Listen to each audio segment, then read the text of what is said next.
moi j'aime bien, j'avoue, je pense que j'aime bien être le méchant. Être l'avocat du diable, je pense que ça me plaît. Même en dehors de l'aspect business. En fait, c'était une sorte de constat sur ce que faisaient les sectes pour endoctriner les gens, pour les déraciner de leur milieu originel, pour leur inculquer des nouvelles valeurs, pour les faire dépenser dans la secte, etc. Tu vois, tous les monsieur propres d'Internet, on ne sait pas comment ils gagnent leur argent, on ne sait pas combien ils gagnent. Donc on voit les lambeaux, les machins, mais on ne sait jamais d'où ça vient, combien ils gagnent. Enfin, c'est très obscur en fait, mine de rien. Moi j'étais en mode, bah alors les salariés, on m'avait dit tout le temps que c'était la sécurité, le salariat, le job, par excellence, le CDI, c'était génial. Vous êtes chez vous là, vous pouvez pas plus bosser. Puis moi avec mon business ultra risqué, je fais tout par moi, qu'est-ce qui se passe? Et du coup, ça génère combien à peu près ton agence OnlyFans? T'as une idée, fourchette? C'est parti, c'est bon, on est parti alors. Tout est lancé. Bon, super. Eh bien, aujourd'hui, je suis avec l'exceptionnel Manoa. Salut Manoa. Salut Antoine.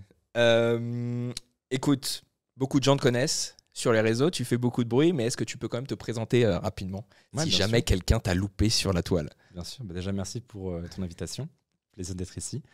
Et moi, je m'appelle Manoa, du coup, j'ai 21 ans. Je suis le fondateur de 3 boîtes, dont une qui est la plus connue, qui est Fortumedia. Je me suis lancé assez tôt vers le lycée, j'ai arrêté juste après mon bac. Et du coup, pendant mon lycée, je faisais de la vente de sites web, ce qui m'a permis très tôt de comprendre qu'il n'y avait pas que le salariat, qu'il n'y avait pas que cette voie unique qu'on nous imposait des études supérieures, etc. Donc, je me suis dit très naturellement que j'allais documenter ça, puisque je suivais des mecs comme Antoine BM, etc., qui me disaient qu'il faut créer une audience, il faut se lancer, il faut documenter ce qu'on fait, il faut se créer cette sécurité qu'est une audience. Et donc, je me suis dit, ça va forcément intéresser des gens, un lycéen qui se lance, qui fait un petit peu de la thune, parce que je gagnais autant, voire plus que mes profs, donc c'était inhabituel. Et du coup, j'ai arrêté après mon bac, durant le Covid en plus. Okay. J'ai commencé à voyager en développant de plus en plus Fortumedia et l'aspect infoproduit, majoritairement, ce qui m'a permis d'atteindre assez rapidement des 40-50 000 euros par mois, juste avec une sorte d'école en ligne. C'est-à-dire que je recrutais des formateurs qui faisaient de l'Amazon KDP, qui étaient spécialistes en IA, etc. Okay. Je les faisais venir chez Fortumedia pour créer une formation que je vendais et dont je prenais la majorité des revenus. Ok, bon, on va revenir sur tout ton parcours parce que c'est super intéressant et ce que tu fais aussi aujourd'hui. Donc Fortumedia, à la base, c'est un compte Instagram et qui fait combien aujourd'hui? Combien ça génère juste Fortumedia? Ça doit faire entre 60 et 70 K par mois. Moi j'appelle ça du chiffre d'affaires profit, puisqu'en fait, il n'y a pas de charge, il n'y a pas de publicité. Ouais. J'ai pas de salarié à part moi-même. Donc en fait, c'est quasiment du bénéfice qu'a encaissé, quoi. Et donc, tu as un petit peu dévoilé ça, mais c'est quoi la genèse du projet? Comment tu t'es dit un jour, ok, je vais créer Fortumedia, je vais créer un compte Instagram? J'avais compris que l'audience, c'était quelque chose qui pouvait changer une vie, de par les opportunités que ça apportait, de par les revenus que ça te permettait de générer. Et je me suis dit, quel format est le plus adapté, étant donné que j'étais jeune, que je ne voulais pas forcément montrer mon visage, qu'effectivement, j'avais déjà Instagram installé sur mon téléphone. Je me suis dit, très naturellement, en fait, dès que tu as posté une story avec tes potes, tu as déjà créé du contenu, en fait. Donc, le passage de simple spectateur à créateur de contenu, tu l'as déjà sauté. Tu es déjà créateur de contenu malgré toi. Donc, c'était beaucoup plus naturel pour moi. Et donc, je me suis dit, j'ai pas envie de mettre mon nom, prénom. J'ai pas envie non plus de m'appeler Motivation Billionnaire 34 comme tous les autres. Donc, je vais faire une petite recherche de prénom. Ok, je vais parler d'argent. Ok, fortune. Bon. Et je vais créer du contenu. Donc, média. Fortune Média, parce que t'es beaucoup moins bien avec le recul. Hein. Fortune Média était déjà pris. Donc, j'ai fait, Fortune Média. Ok. Et donc, voilà, ça, c'est super intéressant puisque non seulement tu te lances, tu crées ton compte Instagram, mais en plus de ça, tu dis, je veux pas me montrer. Donc, tu es resté anonyme pendant très longtemps. Est-ce qu'on peut dire qu'au début, Fortumedia, c'était finalement une page motivation autour de l'argent et de l'entrepreneuriat que c'était, je sais pas, des citations, des carousels, puis après, c'est devenu des reels.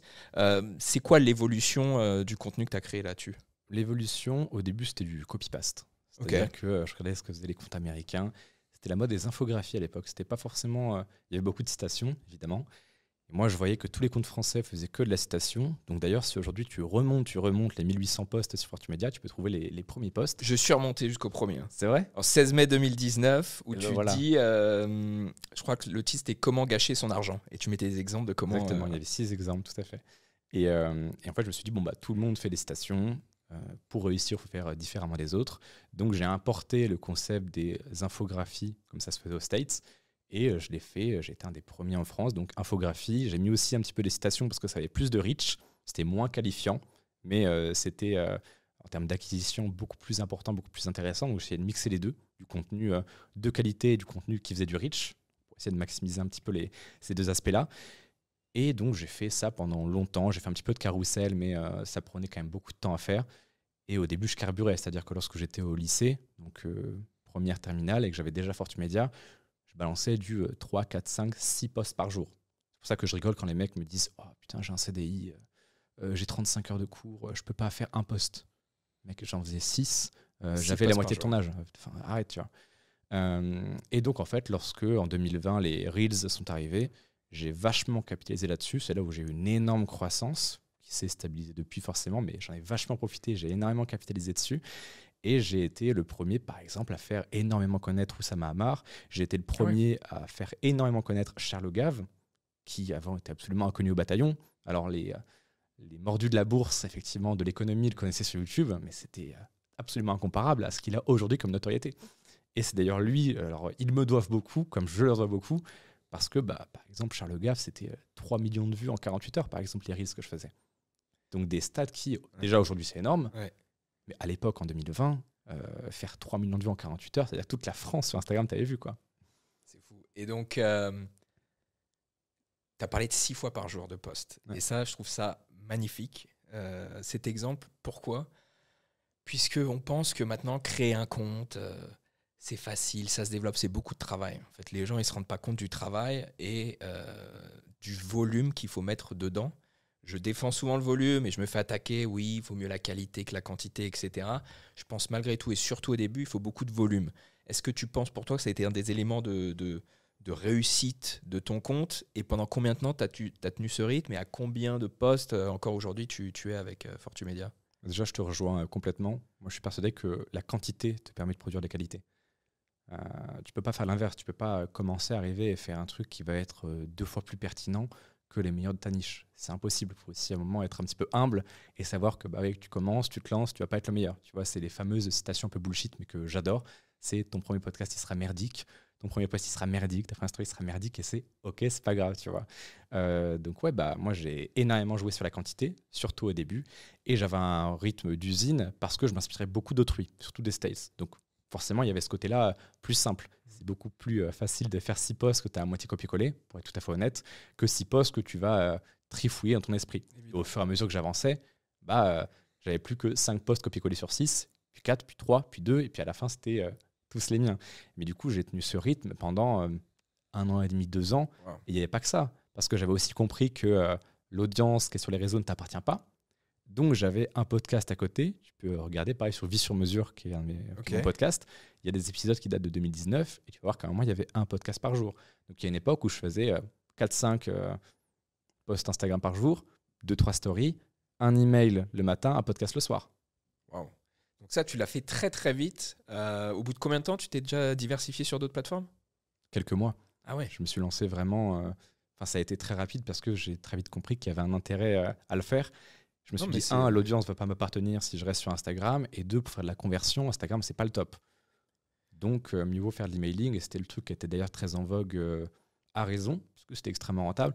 C'était l'email marketing. Et moi, j'adorais le podcast qui est d'ailleurs toujours, le format était le plus chill. Tu peux aller en profondeur des choses sans toutes les fioritures, les paillettes. Ce que j'appelle les paillettes. C'est quand même super agréable. Je ne sais pas si toi aussi, tu aimes bien aller en profondeur dans les sujets, je pense. Bien sûr, bien sûr. Personnage. C'est quand même vachement agréable de pouvoir déblatérer tes trucs pendant 10 minutes et vraiment apporter de la valeur. Bon, pour le coup, je ne dis pas apporter de la valeur en mode je te donne 3 conseils de mindset. Non, vraiment, je t'explique un concept marketing, je donne des exemples et je te donne des trucs actionnables pour que derrière, tu puisses en faire quelque chose. Et ça, c'était le format podcast qui était le meilleur pour le faire. C'est assez impressionnant puisque souvent, c'est vrai qu'on pense qu'il faut se spécialiser ou vraiment forcer sur une plateforme avant d'essayer d'aller ailleurs, parce que ça demande quand même beaucoup d'investissement et tu l'as fait assez rapidement, donc ça c'est beau. Et justement, tu as compris qu'avec Instagram, ça allait être peut-être difficile de transformer tes vues, tes followers en clients directement. Du coup, à partir de quel moment tu t'es dit, OK, j'ai une communauté, ça commence à grossir ce compte. Maintenant, je veux monétiser, gagner de l'argent avec. C'est arrivé quand et ça a été quoi le cheminement? Le déclic, en fait, c'est lorsque j'ai commencé à avoir des clients pour mes sites web depuis Instagram. Puisqu'avant, en fait, je prospectais sur des groupes Facebook, de dropshippers, à des commerçants de ma ville. Donc, c'était moi qui allais vers les gens et qui documentais à côté. Je faisais, par exemple, voilà, j'ai démarché ce client, ça n'a pas marché. À mon avis, c'était pour telle raison, telle raison, telle raison. Donc, en plus, c'était vachement concret, tu vois. Donc, les gens aimaient beaucoup. Et au bout d'un moment, forcément, tu documentes, tu build in public. En fait, je faisais du build in public sans le savoir. Et puis tu build. Et puis au bout d'un moment, tu as un mec qui va dire putain, mais en fait, ça m'intéresse ce que tu vends. Pas la manière dont tu le vends, mais ce que tu vends, moi, j'aimerais bien l'avoir. Écoute, c'était le prix. OK. Et les mecs bégayaient beaucoup moins lorsque j'envoyais mes factures que des mecs que je démarchais. Donc je me suis dit, mais attends, en fait, là, l'audience, elle est beaucoup plus convertissable que des mecs que je vais démarcher. Et là, j'ai eu ce petit déclic de me dire, mais attends, en fait, ça commence déjà à être un actif à peine quelques mois après que je me sois lancé. Et donc là, ensuite, j'ai testé des choses, j'ai testé un petit peu de coaching, j'ai testé mon premier produit digital en novembre 2019, pardon. Donc ça faisait quoi, un an que tu avais lancé ton compte Fortumedia? Non, novembre 2019, donc ça faisait... novembre 2019, ouais, donc quelques mois, 6 mois. 4-5 mois, ouais, c'est ça. Ok. Et donc, tu as testé plusieurs choses, mais tu as vendu tes sites web grâce à ça. Mais le déclic et le fait que tu aies choisi principalement de vendre des produits digitaux ou de la formation, il est venu comment? C'est une anecdote qui fait vachement storytelling bullshit, mais qui est vrai. C'est pas pour rien que les storytelling se ressemblent, c'est qu'en fait on est des êtres humains, on fonctionne assez pareil, donc forcément il y a des patterns qu'on peut déterminer. Et moi c'était le cas, c'était un après-midi où je cherchais des contenus à faire, etc.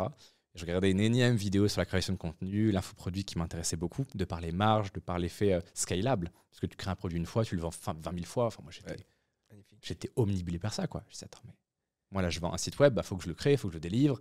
Ensuite, le mec, il n'est pas content, donc il faut que je fasse les modifs qu'il me demande, etc. C'est chiant, ça demande du temps. Bon, voilà. Je me dis, mais attends, là, c'est comme si je crée un petit site web que je pouvais vendre à 25 000 personnes. C'est génial. Et donc, une après-midi, un petit peu comme les autres, je me souviens, il y avait des invités qui venaient le soir. Tu vas voir pourquoi je dis ça, ça a une importance. Je me suis dit, bon, écoute, ça fait 3-4 semaines que je suis passionné par un sujet, c'était les sectes. Je ne sais pas pourquoi, moi, des fois, j'avais des périodes d'obsession. Ça arrive souvent, créateur de contenu, tu sais, des lubies un peu qui te tombent dessus, et pendant un mois, tu es focus sur un truc. Je ne sais pas pourquoi, mais voilà. Et donc, j'avais bouffé des documentaires, des machins, et je le regardais de manière égoïste. C'est-à-dire, qu'est-ce que je peux en tirer en termes de marketing? Donc, j'avais pris plein de notes, et je relis la note, et je fais, mais en vrai, ça fera un bon contenu, mais c'est un contenu qui est gros, quoi. Enfin, est-ce que je fais une vidéo YouTube? Est-ce que je fais un long podcast? Ça va me prendre 1h30. Et je me dis, au pire, je fais un gros podcast, et puis si j'en suis vraiment fier, je le vends. Et donc, je fais un podcast de peut-être 1h30, 2 heures, que je coupe en plusieurs parties avec... une mind map que j'avais fait pour pouvoir me repérer. C'est un truc que je faisais pour mes podcasts gratuits. C'est une petite mind map tranquille. Okay. Sauf que là, c'était une mind map qui était devenue quand même assez grosse. J'avais fait 4 épisodes de podcast. Je me dis, bon, est-ce que je le fais gratuit? Mais là, c'est quand même abusé, quoi. C'est les résultats de 4 semaines, de travail, de recherche, etc. Je me suis dit, moi, j'ai envoyé mes emails avec Podia. Ouais. Donc, je me suis dit, en fait, pareil, la passerelle était mince. Tu vois, la frontière était très fine. Donc, je me suis dit, je le mets en produit, je le mets, je sais pas, à 100 €. Et puis, je fais une petite promotion ce soir et je le vends à 49, je crois, de mémoire. Et du coup, j'ai fini de tourner et c'est déjà terminé parce que je faisais pas de montage ni rien. Donc, je mets la mind map, je mets mes 4-5 audios, je mets un petit truc FAQ en mode si tu as une question, n'hésite pas. Je le mets à 100 €, je fais une petite page de vente très rapide et ensuite, je fais les coupons de réduction, je fais le prix, je copie-colle ma page de vente, je l'envoie en mail. Et ça, je l'avais fait en 4 heures, tu vois, juste avant que les invités arrivent. J'avais cette deadline, tu vois, je me suis dit, je le fais en 4 heures, terminé. Et puis, ça ne vend pas, c'est pas grave, j'aurais testé. Et donc, je me souviens, je termine juste à temps, mais limite, ça fait cliché quand je le raconte, tu vois, mais je termine juste à temps, et je descends, bonjour, on tape la bise, etc. Et la première vente, je me dis, trop bien, enfin, génial, c'est incroyable, ça marche, quoi. Une fois de plus, tu vois, c'est comme la première vente en dropshipping, c'est, oh putain, même ça marche, quoi, trop bien. Tac, ça va, paf, deuxième vente. Et en fait, ça continue comme ça, et j'ai fait 500 € dans la journée, enfin, dans la soirée, quoi. Et là, ça te fait un déclic énorme parce que j'avais vendu pour 500 € et j'avais rien à délivrer ensuite. Ouais, c'est magnifique. Ouais. C'était délivré automatiquement et je pouvais revendre le même produit. Et là, je me suis dit, attends, mais on peut faire ça avec tous les sujets. Mais on apprenait quoi avec cette formation sur la secte? En fait, c'était une sorte de constat sur ce que faisaient les sectes pour endoctriner les gens, pour les déraciner de leur milieu originel, pour leur inculquer des nouvelles valeurs, pour les faire dépenser dans la secte, etc. Et je disais, voilà ce qui est, et voilà maintenant comment vous voulez l'utiliser dans votre activité actuelle. Okay. Et je vous donnais un exemple à chaque fois. Si c'est un produit physique, vous faites ça. Si c'est un infoproduit, vous faites ça. Si c'est un service, vous faites ça, etc. Donc j'avais un truc qui était très profond en termes de valeur, très théorique, et je donnais à chaque fois un truc concret et actionnable pour les gens, pour que, quelle que soit leur activité, ils aient un truc à actionner direct. Magnifique. Et ce qui est marrant, c'est que des fois, j'avais carrément oublié que cette formation était en petit upsell, genre à 17-27 € dans mes programmes que je vendais il y a encore 6-7 mois. Et donc, il y a encore 6-7 mois, elle se vendait des fois, tu vois, les petites 17 €, 27 €. Enfin, c'est vrai que ça paye le café, quoi. Non, c'est magnifique. On va revenir sur les formations ensuite, mais toujours sur Fortumedia, tu t'es lancé de façon anonyme. Tu ne montrais pas ton visage, tu as créé ce compte grâce à ça. Et c'est vachement une croyance limitante qu'ont la plupart des gens, c'est qu'on ne peut pas faire du personal branding, on ne peut pas se lancer sur les réseaux sans se montrer, même s'il y en a beaucoup qui le souhaitent, beaucoup pensent que c'est impossible. Par rapport à ça, j'ai plusieurs questions. Pourquoi tu avais fait ce choix ? Et comment tu as réussi à fédérer une communauté sans devoir se montrer ou même montrer son intimité, sa vie privée, parce qu'on a l'impression aujourd'hui qu'il faut tout partager. Au début, c'était plus une contrainte qu'autre chose, puisque j'étais jeune, j'avais pas forcément envie de me montrer, de mélanger vie pro et perso. Je savais pas si j'allais faire ça toute ma vie non plus. Donc, j'avais pas envie de d'investir mon image, tu vois, de mettre mon personal branding, mon nom, mon prénom, mon visage dans la balance. Donc, au début, c'était plus une contrainte qu'autre chose. Je voulais pas montrer, donc j'ai fait autrement. Par exemple, je faisais des stories où je donnais de la valeur, c'était vraiment des conseils concrets, on allait en profondeur, et il y avait ma voix derrière. Okay. C'était une vidéo, tu pouvais lire, et tu pouvais mettre le son, et tu entendais ma voix qui te parlait. Et donc ça crée énormément de liens, parce qu'encore une fois, personne ne le faisait. Il y en a quelques-uns qui l'ont fait après, qui ont copié le concept, parce qu'il était très bon pour le coup. Et au bout d'un moment, du coup, oui, j'ai révélé mon visage, mais il y a quelques mois à peine. Et en fait, de 2019 à 2023, donc 3-4 ans quand même, mine de rien, j'ai fait plus d'1 million sans montrer mon visage parce que en fait, je contrebalançais le fait qu'il n'y avait pas la confiance du visage par énormément de témoignages, par du contenu quotidien, par des messages vocaux aussi. Je parlais de moi, enfin, je parlais de ce que j'aimais, de qui j'étais, j'avais des conseils, je faisais un peu d'humour. Donc, il y avait un humain, il y avait juste pas le visage de l'humain. Donc il y avait plein de facteurs de confiance. Il n'y avait juste pas celui effectivement qui fait douter les gens, le truc du visage. Et ça m'a pas empêché d'avoir plus de 3000 clients avec ça, quoi. Ah, c'est magnifique. Et alors du coup, justement, qu'est-ce qui s'est passé pour que, je crois que c'était en mai dernier, tu te montres qui tu es, tu montres ton visage? Le déclic, c'est un mec qui m'a reconnu dans le train. J'allais à Poitiers. Il a reconnu ta voix? En fait, il était à côté de moi. Donc moi, j'avais cette bulle de confort aussi de me dire personne ne me connaît. Tu vois, t'as pas cette pression un peu de pouvoir te faire reconnaître dans la rue, et c'était très agréable. Et donc, je me souviens, j'étais avec ma petite Volvic fraise. J'étais en train de regarder une vidéo YouTube, pas du tout pro, etc. Donc vraiment, c'était le dernier moment où t'aurais voulu qu'on te reconnaisse, quoi. Et du coup, j'étais dans le train. Et à un moment, j'ai sorti Instagram et il y avait le Fortumedia. Okay. Du coup, on me tape sur l'épaule et c'est un mec qui fait excuse-moi, c'est toi, Manoa? Oui, enfin tu vois, du coup la discussion s'entame et du coup le mec m'a reconnu parce qu'il a jeté un coup d'œil, il a vu Fortumedia et puis c'est avéré qu'il me suivait. On a eu une discussion qui était ultra agréable et le mec en fait 3-4 jours plus tard, déjà discussion géniale, trop content, tu vois, bon très bien. Il m'envoie un message juste ensuite, il me dit trop content de t'avoir rencontré, génial ce que tu fais. Et il avait une exclue en plus là. Ouais voilà c'est ça. Donc, lui il était trop content aussi. Et 3-4 jours plus tard, il m'envoie un message. Il m'a dit ouais, tu sais, quand tu m'as parlé du séminaire, ça m'a vraiment hypé. Je vais prendre ma place. Facture, place, 3000 €. Et je me suis dit mais attends, c'est à ce point un facteur de confiance, le visage, etc. Et donc là, en fait, je me suis rendu compte que oui, peut-être, si j'avais montré mon visage pendant 3 ans, j'aurais peut-être pu faire plus. Mais pareil, avec des si, on mettrait Paris en bouteille. Jamais, et le fait est que même si à la base, c'était une contrainte de ne pas montrer mon visage, je l'ai rapidement tourné en ma faveur et j'en ai vachement joué, tu vois. Avec, dans mes mails, par exemple, je disais voilà, tu ne sais pas qui je suis, ça se trouve, tu étais dans le train aujourd'hui et j'étais juste derrière toi. Tu sais, je jouais vachement cette culture du mystère. Et ce côté un peu sexe, ce côté mystérieux, le côté sulfureux de Fortumedia avec des business comme OnlyFans. Et en fait, ça s'emboîtait plutôt bien. Donc moi, je pense pas que ça m'ait desservi de pas le montrer, tu vois. Au contraire, parce qu'en plus, aujourd'hui, c'est une de mes preuves de malade. Enfin, pouvoir dire j'ai fait mon premier million en infoproduit sans avoir montré C'est mon vrai. visage, Magnifique. Ouais. c'est tarif. Personne l'a fait en France, ou très peu en tout cas. Et encore moins à 18-19 ans. Non, c'est un espoir pour beaucoup de personnes, ça c'est sûr. Mais donc du coup, oui, le fait quand on ne montre pas son visage, peut-être que les gens se disent ah, c'est peut-être une arnaque, un scam, etc. Comment est-ce que tu as des conseils ou comment vraiment gagner la confiance du public ou d'une communauté sur Instagram ou même les autres réseaux? Est-ce qu'il y a des piliers selon toi ou des choses vraiment qui font que, ok, vous ne me voyez pas, mais vous pouvez avoir confiance en moi? Bah, je pense que quand tu obscurcis une part, faut vachement mettre en lumière une autre.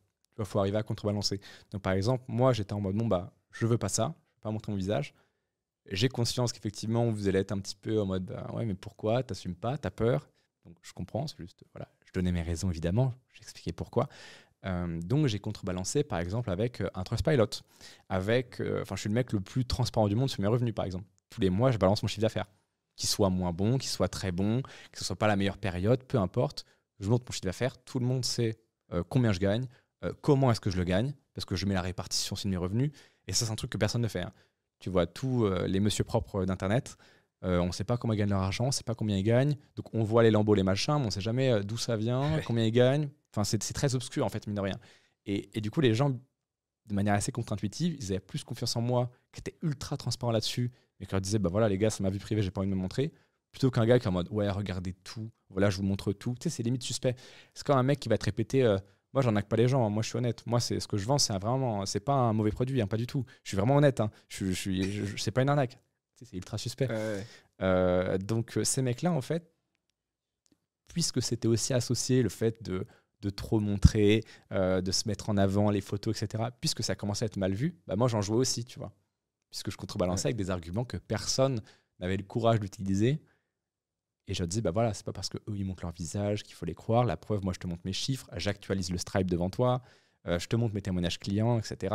Je te parle tous les jours, je te fais des retours en message vocal, parce que pareil, je répondais à tout le monde individuellement par message vocal. Tu vois, je contrebalançais vachement. J'avais conscience que fallait arriver à faire en sorte que ça soit pas un poids de pas montrer. Donc de l'ultra-transparence finalement, Ouais. sauf sur le fait de te montrer. Et en plus de ça, tu prenais soin de ta communauté du coup. Parce que Ouais, si tu carrément. répondais à chaque DM, tu étais là, les commentaires, ça donne confiance. On va dire, c'est Ouais. la personne, il se fout pas de nous, il care. Quoi. Donc ça, c'est intéressant.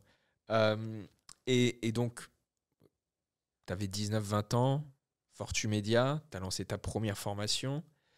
Il y a beaucoup de gens qui n'osent pas se lancer parce qu'ils ne sont pas forcément experts dans un domaine. Ils ont un problème de légitimité ou autre. Toi, tu n'as jamais eu ce problème par rapport à ça, de se dire, tiens, je vais lancer une formation là-dessus. Peut-être que j'ai pas beaucoup d'expérience, mais c'est pas grave. Est-ce qu'il faut lancer une formation quand on est un expert, quand on est en train d'apprendre quelque chose? Comment tu te situes par rapport à tout ça? Moi, je me suis jamais prétendu expert de quoi que ce soit, à part récemment, par exemple, sur des points comme le copywriting. Je pense, voilà, ça fait 4 ans que je le fais. J'ai fait 1,5 million, ça va, je peux me prétendre quand même être bon, tu vois. Mais à l'époque, c'est pas du tout le créneau que je prenais. Voilà, justement, en fait, on en revient au truc de transparence, d'honnêteté. J'avais plus une position de passeur de savoir, un petit peu jeune, fougueux, qui vient découvrir la chose, mais qui en joue, tu vois. Et je disais, bah, par exemple, voilà, j'étais pas un expert en email marketing, je le faisais pas encore il y a 6 mois. Là, je viens de découvrir, je viens de tester, Et ça j'ai rencontré tel problème, et je les ai résolus. Voilà mes premiers résultats. Si toi, ça te parle, si ça te plaît, et tu veux répliquer ces premiers résultats que j'ai pu avoir dans ton business, bah voilà, j'ai fait une formation. Je suis pas un expert, mais juste, j'en sais un peu plus que toi. Et c'est un truc que je dis tout le temps à mes élèves. Et puis tu viens d'apprendre, tu étais honnête avec ça, c'est tu ça. vois. Il n'y a pas besoin d'être un expert, il y a juste besoin d'en savoir plus que ton client, tu vois. Ouais.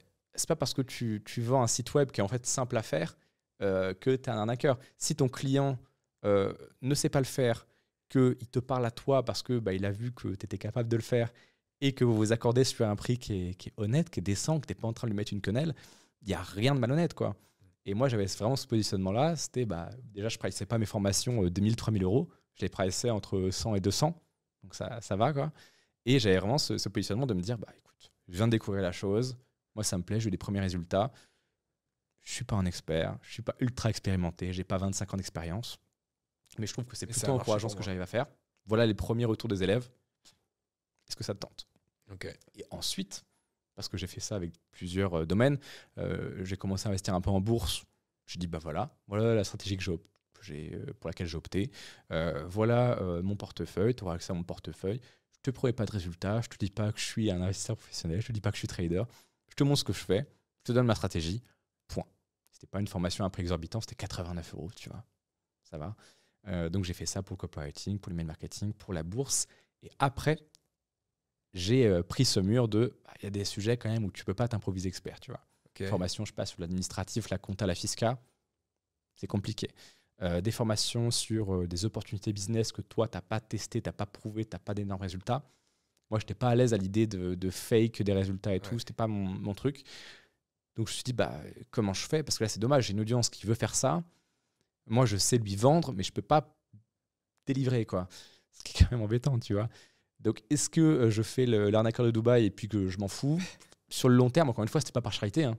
C'était juste parce que sur le long terme, je risquais de me cramer. Et puis mes clients, je les aime bien, tu vois, mais je vais être honnête, c'est avant tout par intérêt capitaliste. Je me suis dit, si je vends de la merde maintenant, je suis cramé pour les prochaines années. Donc, il n'y a pas intérêt à le faire. Et je me suis dit, un petit peu par hasard d'ailleurs, j'étais tombé sur un profil Twitter d'un mec complètement underground qui vivait par exemple de KDP. C'est-à-dire qu'il y avait une rente mensuelle de petits bouquins qu'il avait écrits sur Canva, qu'il avait mis sur Amazon KDP. Et en fait, Amazon KDP pousse ton livre, puisqu'ils prennent une commission sur chaque vente. Et puis, ça te fait une rente, quoi. Tu as l'algorithme, comme un peu Malte, tu as l'algorithme qui travaille pour toi, et puis en échange, ils prennent une com. Et j'ai fait, mais mec, c'est génial. En plus, ça allait vraiment dans le mood de 2021-2022, des gens qui sont chez eux, qui veulent un truc pas trop complexe, un petit complément de revenus. Et c'est ça que je promettais. La promesse, c'était comment faire 500 € par mois avec une rente digitale qui est Amazon KDP. Donc j'avais le choix, soit je copiais son business, j'étais ultra frauduleux, je m'accaparais ses résultats, je les volais, j'étais un scammer. Je me suis dit, bon, ça, bof. Et je me suis dit, mais en fait, simplement, le mec, il n'est pas formateur, il n'a pas de formation. Je lui propose de venir faire une formation chez toi, de travailler 2 jours, parce qu'en fait, tout son savoir, il l'a déjà, ses résultats, il les a déjà, son expertise, il l'a déjà. Donc, je lui propose de venir chez toi pendant 48 heures, 112 heures, vous tournez la formation, et puis ensuite, il prend une commission à vie sur les ventes. Et donc, il n'y avait plus ce problème de légitimité. J'avais juste à repérer les bonnes opportunités, à trouver le mec qui était prêt à bosser avec moi, et puis je prenais 80% du chiffre d'affaires, si ce n'est plus, parce qu'on peut se dire, attends, mais 80%? Oui, parce qu'en fait, lui, il travaillait 2 jours, et après, c'était une rente à vie, et moi, je faisais le support client, la vente, le copywriting, la page de vente, j'amenais la clientèle, etc. C'est le nerf de la guerre, hein, voilà. tout. Et donc, plus de problème de légitimité comme ça. Et ça, c'était vraiment génial, parce que ça me permettait d'aller beaucoup plus vite. En 2022, j'avais un rythme d'usine, tu vois, toutes les 2 semaines, il y avait une nouvelle formation. Vache. Et toutes les semaines, je sortais une formation il y a 4-5 mois. Donc en fait, j'avais un fond de roulement qui était ultra rapide, ultra optimisé. Et donc, ça crachait du cash avec des nouveaux emails, avec l'expertise d'autres gens, avec les résultats d'autres gens. Enfin, c'était un système ultra optimal. Encore un super espoir pour tous les créateurs. Tu vois, pas besoin d'être un expert. Donc c'est ça. Là, j'ai eu un élève en coaching qui a une grosse page de rap et il ne savait pas trop comment la monétiser. Parce qu'il mettait des interviews de rappeurs et puis ça fait de l'audience, il y a un public, mais il ne savait pas trop. Et il a remarqué qu'il y a un problème, c'était que beaucoup de gens venaient le voir en mode voilà, je me lance dans la musique, est-ce que tu peux me faire de la pub, etc. Donc il a monétisé un peu avec la pub et il ne savait pas trop comment monétiser davantage. Et je lui ai dit, mais en fait là, tu as une mini-audience un peu silencieuse qui veut secrètement se lancer dans le rap, qui n'assume pas trop, mais ils ont peur du regard des gens, ils ne savent pas comment produire un son, comment le mettre sur les plateformes de streaming, donc tu vas faire une formation là-dessus. Il m'a dit, ouais, mais moi, je ne suis pas artiste, je ne suis pas rappeur. Je lui ai dit, mais tu t'en fous. Tu trouves un rappeur, tu lui proposes l'exact même deal que moi, je proposais à ces entrepreneurs. Et du coup, en fait, il a répliqué mon système. Et là, il y a sa formation qui sort et il peut profiter des résultats de l'artiste avec lequel il collabore, de sa crédibilité, de sa légitimité. Il n'a pas à créer le produit, il n'a pas à créer les mises à jour. Il prend plus de 70%, quoi. Donc, c'est génial, ce système. Selon toi, c'est le meilleur moyen de monétiser une audience en ligne, la formation? Est-ce qu'il y a d'autres façons? Est-ce que tu as réfléchi à d'autres façons ou... Globalement, le service, je trouve que c'est de plus en plus chiant et de plus en plus remplaçable par de l'IA. Ouais. Donc à terme, je pense que c'est pas un bon plan. Il y a le coaching qui est très sympa, je pense, quand tu as une petite audience. Parce qu'en fait, tu trouves 2 clients par mois et c'est bon. Déjà, tu en vis pas royalement. Mais tu vends déjà 2 coachings à 1000 balles. Tu commences à vivre bien, tu vois. Et ça suffit pour convaincre tes parents que tu n'es pas en train de rater ta vie. Donc moi, je conseille le coaching et l'infoproduit. Mais il ne faut pas un entre-deux. Il ne faut pas sortir une formation à 500 balles, tu vois. Quand tu commences, je pense qu'il faut plus sortir une formation à 50, 100, 200 ou alors un coaching à 1 ou 2 cas. Je pense que l'entre-deux, ce n'est pas forcément l'idéal. C'est marrant que tu dises ça parce que ma première formation TikTok que j'ai lancée, j'avais un problème de légitimité alors que je cartonnais, que j'avais vraiment découvert des choses qui fonctionnaient et je voulais partager mon savoir. Je l'ai mis à 97 €, pas cher, et je l'ai mitraillé, 8 heures de contenu, un truc bien long, mais bien lourd, beaucoup d'infos parce que je voulais en donner plus par rapport à la valeur. Et je disais beaucoup que c'était aussi difficile de vendre un produit pas cher qu'un produit plus cher. Et depuis, j'ai augmenté le prix de ma formation. Et je suis plutôt d'accord avec ça. Alors pourquoi toi, tu vises ce 100, 200 plutôt que 499 par exemple, qui peut être très bien si tu apportes de la valeur derrière dans ta formation? Bah, je pense que déjà, quand tu commences, tu n'as pas de témoignage client, tu n'as pas de preuve sociale, tu as peu de crédibilité. Donc au début, en fait, c'est toujours, en fait, si tu as des clients high ticket, ça va plus être un petit peu de la chance, mine de rien. Bah, tu vois, c'est pas la Non, norme. ça allait dans le high, mais entre Non, en 100 fait, balles et ce que je 500 veux dire, balles, c'est tu que vois. l'objectif, c'est soit d'avoir des gros tickets d'un coup. Ouais. Il y en a forcément un ou deux sur ton audience minuscule, même si tu n'as pas beaucoup de crédibilité, qui vont te faire confiance. Donc autant qu'ils te fassent confiance à hauteur de 1000, 2000. Et sinon, l'objectif, c'est quand même d'avoir des bêta clients. Oui. Donc en fait, mieux vaut, je te dis pas de garder des prix à 50, 100, 200 toute ta vie. Je dis que pour un premier produit, le tout premier, okay. je pense que c'est idéal parce que même si ta formation, elle pourrait valoir plus, tu pourrais la vendre plus, c'est bien déjà d'avoir une salve de clients. Aux limites, tu fais un pacte avec eux. Moi, c'est ce que j'avais fait avec la formation OnlyFans. Je leur ai dit, bon, les gars, à terme, elle sera à 1000. Aujourd'hui, elle est à 1000. Là, elle est à 400. Bon, il y avait 6 fois moins de contenu, évidemment. C'était la V1 de la V1, quoi. Ouais. Mais en revanche, si vous rejoignez maintenant à ce prix-là, vous vous engagez à me faire un retour, un témoignage, Ouais. etc. Et en plus, les mecs se disaient, OK, bon, il est vraiment investi, etc. Bon, très bien. Et du coup, c'était génial parce que j'ai pu me lancer sur un tout nouveau marché dans lequel je n'étais pas trop crédible, pas trop légitime, parce que c'était en plus très nouveau en France. Et cette idée, ce concept de prendre des bêta clients, ça m'a permis tout de suite d'avoir de la légitimité, de la crédibilité, ce qui m'a permis d'augmenter mes prix juste après, tu vois. Mais malgré tout, il faut quand même amener de la valeur parce que les gens vont te faire bien sûr, mais tu vois, bêta client, si oui. font un testimonial, il faut montrer qu'ils ont des résultats. Donc c'est quoi qu'il arrive, avec comme quelque chose de bon derrière. Tu parles du coup de cette stratégie de lancer plein de petites formations sur plein de domaines, pas trop chers. Et en face, tu as une autre école de personnes qui vont lancer une formation peut-être un petit peu plus chère, on va dire 500, 800 balles, mais qui est entre guillemets mise à jour à vie. Et ils vont continuer de rajouter des modules sur la même chose, sur d'autres univers, etc. C'est quoi toi, ta stratégie, elle a été définie, mais qu'est-ce que tu penses de l'autre côté, du coup? Déjà, moi, je suis passé dans cette école récemment, l'école du monoproduit, c'est-à-dire la grosse formation qu'on vend, revend, avec la formation OnlyFans. Et déjà, je pense que ça n'aurait pas du tout été la bonne idée pour moi ou la bonne chose à faire de faire un énorme produit, un énorme programme dès le départ en me lançant, etc. Ouais. Parce que compliqué à vendre, parce que manque de légitimité, parce que grosse pression. Tu vas te sortir une formation, de se dire putain, le mec en face débourse 1000 balles pour une formation, tu vois, faut que ça soit fat derrière. Donc j'étais vachement plus confortable à l'idée de lancer des petits produits, etc. Ça m'a permis aussi de beaucoup me diversifier, d'emmagasiner énormément de data, parce que du coup j'ai vendu plus de 30 produits, mine de rien, en make money, donc je sais ce qui marche, je sais les formulations qui marchent mieux que les autres, etc. Ça m'a permis aussi de voir ce qui marchait, ce qui ne marchait pas, d'avoir beaucoup de résultats, beaucoup de légitimité, etc. Par contre, c'est vrai qu'au bout d'un moment, j'ai eu un problème majeur de je suis qui, de positionnement. Okay. Parce que quand tu fais plein de petites formations et que j'étais une sorte d'école en fait, avec du KDP, de l'IA, de l'affiliation, de l'emailing, du Instagram, les gens, s'ils ne peuvent pas te résumer en une phrase, tu n'existes pas. Tu vois, ton personal branding est 6000 fois moins fort. Donc je me suis dit, bon, c'est dommage, je suis le mec de rien, tu vois.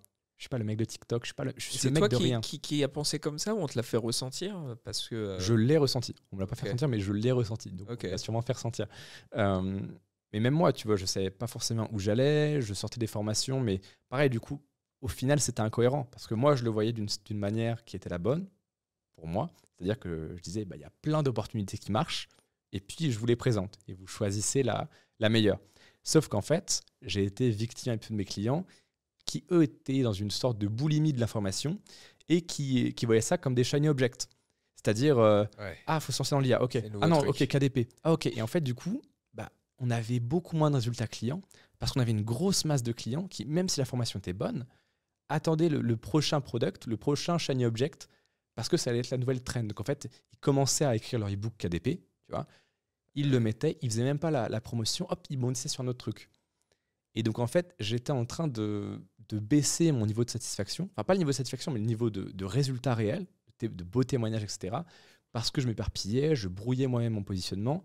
Donc ça faisait du cash, mais bah, fallait relancer de nouveaux produits quand même, fallait trouver les enseignants, on se séparait quand même d'une certaine marge, on brouillait le positionnement, on avait moins de résultats de témoignages. Et du coup, au bout d'un moment, lorsque j'ai vu cette fenêtre de tir d'OnlyFans, où j'étais le premier en France, où j'ai vraiment apporté ça des États-Unis, personne ne connaissait, j'étais le premier, j'avais un bon produit, etc.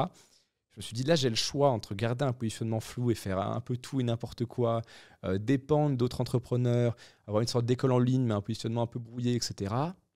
Bon, faire du cash sans trop me fouler, mais je serais le mec de rien à tout jamais, ce qui est dommage. Je me condamne d'avoir une école, mais avoir un personal branding un peu flou, bon, voilà. Soit je me focus sur un truc, je deviens le mec d'OnlyFans, et après, en fait, il y aura toutes les opportunités que je ne voyais pas à l'époque, mais qui en découleront sûrement.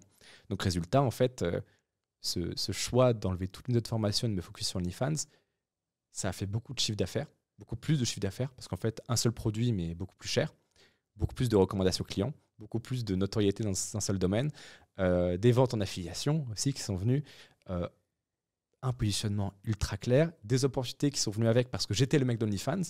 Donc, toutes les modèles, elles me connaissent de près ou de loin. Toutes les agences, elles me connaissent de près ou de loin. Et donc, en fait, ça a été une des meilleures décisions de ma courte carrière business jusque-là, pour le coup. Et donc, c'est lié, cette décision de faire un pont entre Fortumedia et le business d'OnlyFans et un seul business, on va dire. C'est lié avec le fait aussi que tu as montré ton visage. C'était dans la même stratégie ou c'est deux choses qui sont arrivées finalement au même moment, quasiment, mais séparées? C'était congruent, mais c'était pas l'un pour l'autre. Après, il y a quand même eu ce moment, ça a participé à la raison pour laquelle j'ai montré mon visage, ce moment-là où c'était devenu très chiant parce que je faisais des gros séminaires, on investait beaucoup d'argent, il y avait de la vidéo, etc.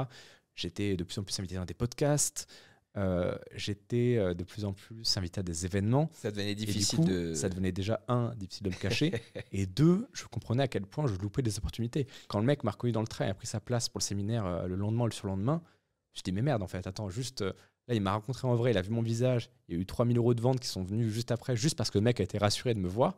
Je dis mais attends, mais si on multiplie cet effet fois 100, alors évidemment c'est le en ligne, c'est pas exactement pareil, etc. Mais juste si on permet aux gens qui m'invitent de faire de la vidéo, de format prédominant, si je peux me faire reconnaître à des événements, imagine les opportunités, le reach, la notoriété que je vais avoir en plus, quoi. Et donc, et puis en plus, ça m'a permis de devenir le visage de OnlyFans en France, d'être le premier à le faire, quoi. Ça franchement, je pense que je l'ai fait au bon moment. En plus, on l'a fait en grande trombe lors d'une conférence, etc. Tu vois, c'était marrant. J'ai vu ça. Pour rester sur le contenu, parce que c'est super intéressant, aujourd'hui, je prends encore l'exemple de Fortumedia, mais même toi, tu es sur plein de réseaux en même temps.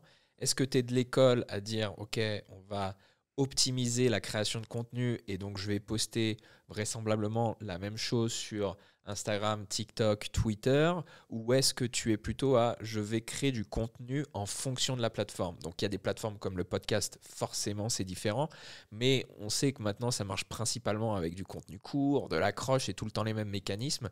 Qu'est-ce que tu fais toi déjà pour Fortumedia, pour toi en perso? Qu'est-ce que tu penses de ça? Déjà, moi je pense que la première solution ne marche pas. Le fait de prendre le même contenu et de le tirer partout, ça marche pas. Et puis pareil, les gens, ils ont quand même, si tu veux vraiment fédérer une communauté, si tu veux vraiment créer un personal branding, que tu le prends au sérieux, je pense que c'est un petit peu de l'irrespect de faire en sorte que les gens te follow partout et le même contenu, tu vois. Enfin, c'est terrible. Je pense qu'évidemment, faut reformuler, faut réutiliser, faut recycler, mais il faut pas tous les jours faire un contenu que tu dispatches comme un connard sur Twitter, par email, sur LinkedIn, sur YouTube. Enfin, ça n'a aucun intérêt. Moi, je trouve que c'est super intéressant. Il ne vaut mieux pas être sur les autres plateformes à ce moment-là. Je pense qu'il ne faut pas faire les choses à moitié. Et les plateformes que tu veux prendre au sérieux, il faut vraiment s'y atteler, vraiment t'y investir et faire un contenu propre. Tu vois, faut comprendre les mécaniques de chaque réseau, de chaque plateforme. Et je trouve que c'est super intéressant aussi, même c'est stimulant intellectuellement, tu vois, de savoir ce qui marche en email et ce qui ne marche pas sur LinkedIn, ce qui marche sur TikTok et pas forcément sur Instagram, parce que la mentalité n'est pas la même, parce que le mindset, entre guillemets, l'état d'esprit dans lequel sont les gens sur ce TikTok et lorsqu'ils sont sur YouTube, c'est pas le même, par exemple. Clairement. C'est super intéressant à étudier en termes de psychologie comportementale. Moi, ça, pour le coup, ça me passionne. Tu vois, je suis pas un mec de passion en mode l'impact, fais ce qui te plaît, pas du tout. Mais je suis obsédé par la psychologie. Et ça, c'est un travail, je pense que tu es un petit peu pareil. C'est génial, enfin, c'est fascinant, tu vois. La psychologie de chaque réseau, de voir exactement. En plus, moi, j'ai un business de la haine. J'ai un business ni plus ni moins de la haine. C'est-à-dire que mon business, c'est d'énerver les gens. Sinon, j'existe pas. Enfin, moi, sur LinkedIn, sans mes haters favoris, mes boomers préférés, j'ai pas de reach, tu vois. Sans mes haters favoris sur Insta, mes vidéos, elles font pas de vues. Enfin, vraiment, tout repose là-dessus. Mais justement, j'ai l'impression que ça, c'est vraiment une stratégie centrale pour toi sur tes réseaux, et ça l'a toujours été, même avec Fortumedia, c'est la stratégie d'être clivant, de prendre des sujets polarisants et dire, moi, je vais prendre une position, qui est celle que je suppose tu penses vraiment, et je vais aller là-dedans et je vais aller à fond. Est-ce que c'est assumé comme une stratégie et que tu le fais pour ça, ou parce que tout simplement, tu dis ce que tu penses? Il y a 80% où je dis ce que je pense, et je l'accentue de manière à aller les titiller un petit peu pour que ça ait la réaction voulue. Il y a aussi des fois où en fait, je montre un petit peu ce que je peux faire. Par exemple, la vidéo qui avait buzzé avec les femmes de ménage, là, je ne pensais pas ce que j'ai dit. J'avais dit que les modèles OnlyFans avaient plus de mérite que les femmes de ménage. Je pense pas. Je pense que tout le monde a du mérite, puis on s'en fout, il n'y a pas de débat là-dessus, tu vois. Mais je savais pertinemment que ça allait exploser, et ça a explosé. Au total, ça a fait 8 millions de vues, donc ça a bien explosé. 8 millions. Ouais, sur Twitter en 48 heures. Donc, joli buzz. Et c'était un peu meilleur de dire, voilà, quand je m'y attelle, voilà ce que je peux faire. Maintenant, on revient au calme, tu vois. Mais ce que je vais dire sur LinkedIn, ce que je vais dire par newsletter, ce que je vais dire sur Telegram, même sur Instagram, dans 80% des cas, oui, c'est ce que je pense. Ok. Et tu ne dis pas le matin, ok, quel est le sujet en ce moment qui divise la France ou les Français, et donc je vais en parler? Il y a toujours un petit peu de ça. Si tu prends l'actualité, tu essaies de savoir quel est le discours interne des gens et comment les trigger, et ensuite comment faire une passerelle vers ce que tu vends. Et ça, c'est formule magique. Tu prends un truc qui est dans le back-office de tout le monde. Je sais pas, je vais te donner un truc tout bête. Qu'est-ce qui s'est passé récemment qui pourrait être sympa comme exemple? Je sais pas, t'avais pas un truc J'ai par pas d'exemple gilet jaune ou je sais pas quand il y a ouais, eu ça. voilà, en fait, gilet jaune, par exemple, moi, je sais que Covid, moi, enfin, rhume 19, alors ça, je me suis amusé, tu vois. Tu prenais la moindre réforme, tu la tournais en dérision, t'attaquais les mecs qui étaient pour, et tu faisais une passerelle. Par exemple, ça, c'était un truc qui m'a fait gagner mais un montant de fric colossal. C'était en mars 2020, donc quand le rhume s'est abattu. Moi, j'étais en mode, alors, les salariés, vous m'avez dit tout le temps que c'était la sécurité, le salariat, le job, par excellence, le CDI, c'était génial. Vous êtes chez vous, là, vous pouvez pas plus bosser. Puis moi, avec mon business ultra risqué, je fais 10 cas par mois, qu'est-ce qui se passe? D'ailleurs, si tu veux faire 10 cas par mois toi aussi, il y a cette formation. Et en fait, c'est des trucs tout con, tu vois. Là, je te prends le premier exemple qui m'est venu parce que je n'en ai pas de récent, mais tu m'aurais laissé 10 minutes de plus, j'en aurais plein, tu vois. Mais là, tout de suite, c'est l'exemple qui me vient, qui date un petit peu, mais je pense que c'est un bon exemple. C'est prendre un truc d'actualité interne qui a un momentum d'attention, prendre un contre-pied où tu sais que ça va trigger. Mais le contre-pied, tu le penses vraiment, ou des fois, tu l'as dit, il y a des fois où j'abuse un petit peu. Okay. Mais comme tout le monde, tous les créateurs de contenu qui font polémique, par exemple, tu vas voir un Alexis Chenz. Ouais. On sait sur WhatsApp, on se parlait avant qu'il ne perce autant. Le mec est super sympa. Le mec est super sympa, tu vois. Comme Tiffania dans ta vidéo, la meuf, je suis sûr que c'est un amour en vrai, tu vois. Mais évidemment, sur les réseaux, elle va titiller parce que c'est un fonds de commerce. Non, c'est sûr. D'aller chercher le buzz, surtout quand on est dans le milieu OnlyFans, c'est encore plus important. Mais malgré tout, et j'en parle beaucoup sur TikTok et sur les autres réseaux, où il y a de clivant, prendre position, c'est important, mais il y a des gens pour qui ils sont pas trop comme ça. Moi, par exemple, je sais que j'ai des opinions, j'ai des idées que je peux exprimer, mais j'ai pas toujours un côté ultra clivant sur un truc. Souvent, je comprends plutôt les deux côtés du spectre, et je peux te comprendre toi, et je peux te comprendre l'autre, et je suis un peu au milieu. Et donc, tu vois, j'ai pas forcément ça dans ma boîte à outils, ou j'ai pas envie de le faire pour le faire, tu vois. Donc, c'est pour ça que je force pas les gens, ou en tout cas je les pousse pas trop à dire si c'est pas vous, le faites pas non plus. Oui, ça peut marcher. Si vous avez un sujet, vous êtes passionné, dites-le, faites-le savoir, mais allez pas chercher forcément uniquement ça pour le buzz, tu vois. Toi, le fait que peut-être tu as des opinions ancrées ou tu arrives bien à le tourner, tant mieux, mais je suis pas sûr qu'il fasse faut pousser à tout le monde. Ça dépend de l'industrie. Ouais. Un mec qui vend je sais pas, une formation sur comment faire son potager autonome, un truc qui est super sympa, tu vois. Un petit PDF à 47 € pour savoir comment créer son potager, le faire grandir, quoi planter, comment l'entretenir. Ce qui est génial, je pense pas qu'il a intérêt à prendre des positions controversées sur le rhume, tu vois.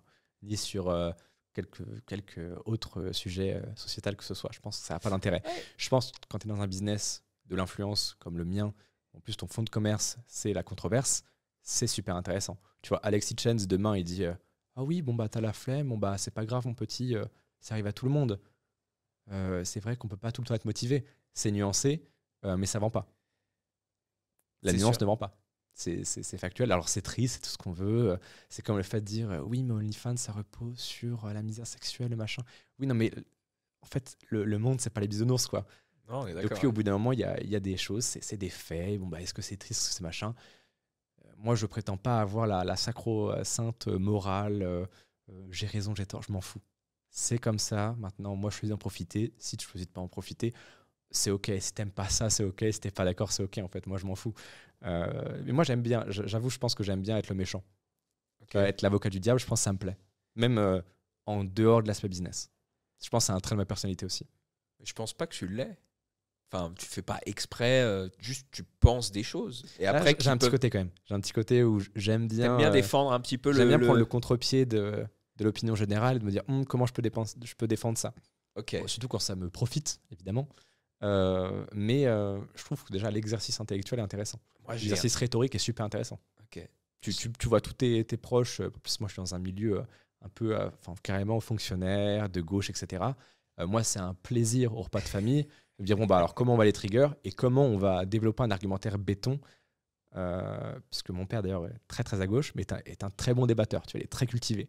Et moi, Ça, du c'est coup, intéressant. Ouais. chaque repas où ça part un petit peu en live, c'est un exercice de rhétorique qui est mais, ultra apprenant, quoi. C'est un Bah, plaisir. c'est clair. Et donc aujourd'hui, je sais que je suis capable de défendre l'un comme l'autre, c'est-à-dire deux positions fondamentalement opposées. Je peux les défendre avec la même ardeur, juste pour l'exercice. Et c'est marrant parce que j'ai aussi ce trait où sur un sujet, je n'ai pas forcément peut-être d'opinion. Et en face, par rapport à la personne que je vais avoir en face et ce qu'elle va me dire, eh ben, je vais aller à l'encontre. Juste pour créer ce ping-pong et faire l'inverse avec une autre personne. Ok, ça c'est intéressant. J'avais une question que j'ai oubliée. Et ben maintenant, on va parler ton nouveau business, du coup, puisqu'il est nouveau. Ouais, carrément. OnlyFans et le fait d'être manager de OnlyFans.